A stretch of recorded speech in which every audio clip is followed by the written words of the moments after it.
बहू, कहाँ मर गई? अंदर से आवाज। जिंदा हूँ माँ जी। तो फिर मेरी चाय क्यों अभी तक नहीं आई? कब से पूजा करके बैठी हूँ, ला रही हूँ माँ जी। बहू चाय के साथ भजिया भी ले आई। सास ने कहा, तेल का खिलाकर क्या मारोगी? बहू ने कहा, ठीक है माँ जी, ले जाती हूँ। सास ने कहा, रहने दे, अब बना दिया है तो खा लेती हूँ।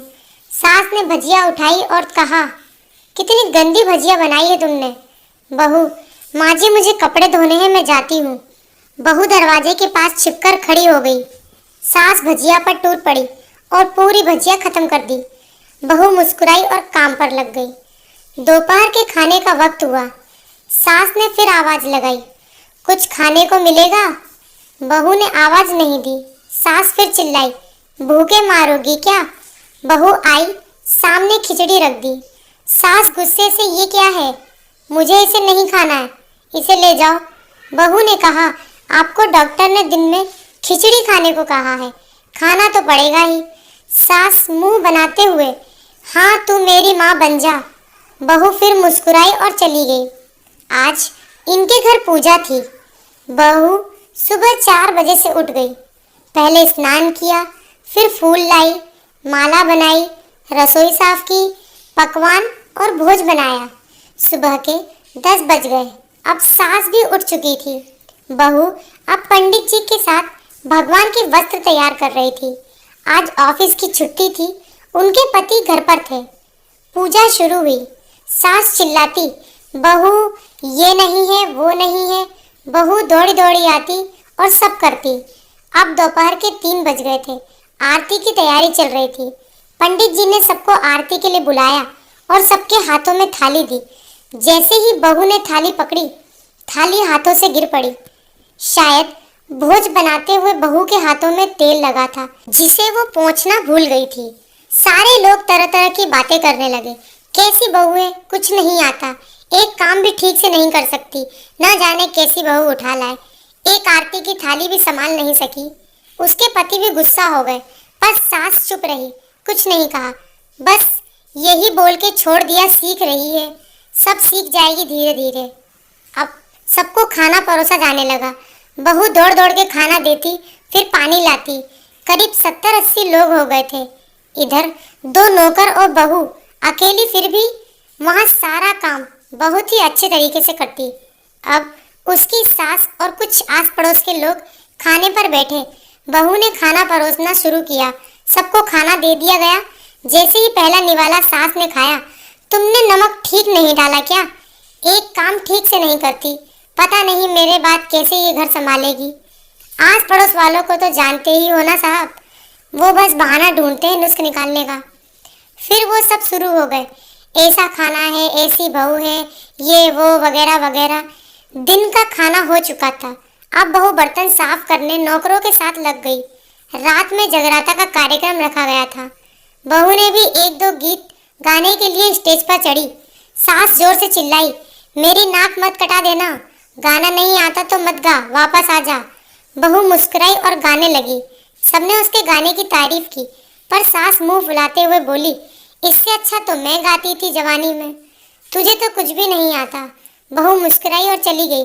अब रात का खाना खिलाया जा रहा था। उसके पति के ऑफिस के दोस्त साइड में ही ड्रिंक करने लगे।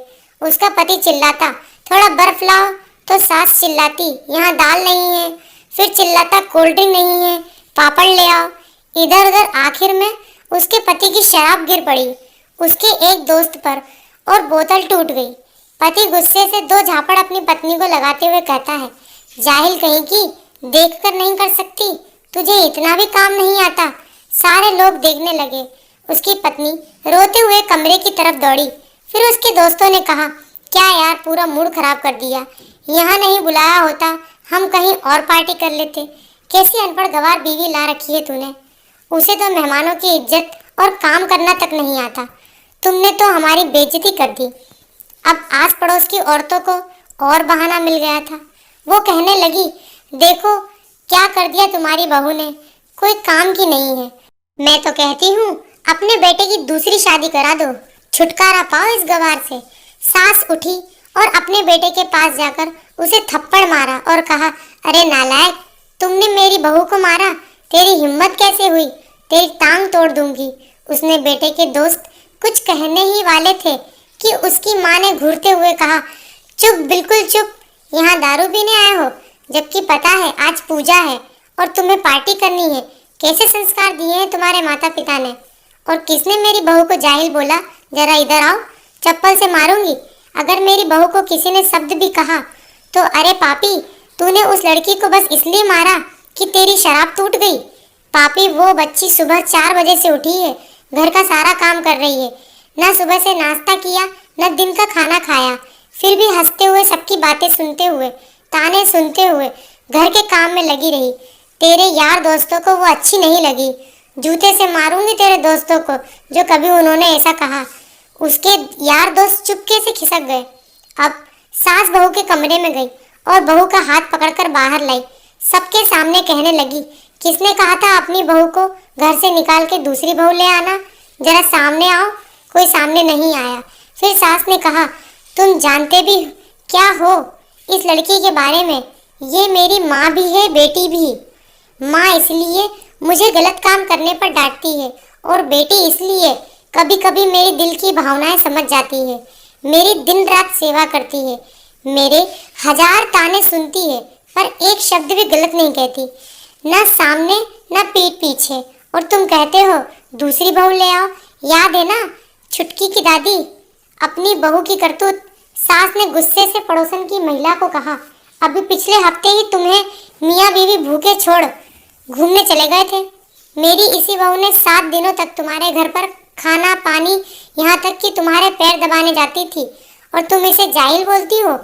जाहिल तो तुम सब हो जो कोयले और हीरो में फर्क नहीं जानते।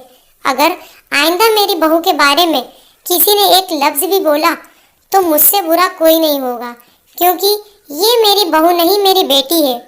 बहू सिसकियां लेते हुए फिर कमरे में चली गई। सास ने एक प्लेट उठाई और भोजन परोसा और बहू के कमरे में खुद ले गई। सास को भोजन लाता देख तो बहू ने कहा, अरे माँ जी, आप क्या कर रही हो, मैं खुद ले लेती। सास ने प्यार से ताना मारते हुए कहा, डर मत, इसमें जहर नहीं है, मार नहीं डालूंगी तुझे। तुझे नई सास चाहिए होगी, पर मुझे अभी भी तू ही मेरे घर की बहू चाहिए। बहू ने अपनी सास को रोते हुए गले से लगा लिया। सास भी रो दी पहली बार और कहा, चल खाना खा ले। फिर मजाक करते हुए कहा, फिर मेरे पैर दबाने चले आना, और ये ख्याल मन में मत लाना कि सास पैर बोलती है, किसी दिन मैं इसका गला दबा दूंगी, क्योंकि कभी मैं भी यही सोचती थी। दोनों खूब हंसने लगी। दोस्तों, कहानी आपको अच्छी लगी हो तो लाइक करें, शेयर करें और सब्सक्राइब करना ना भूलें। Thank you.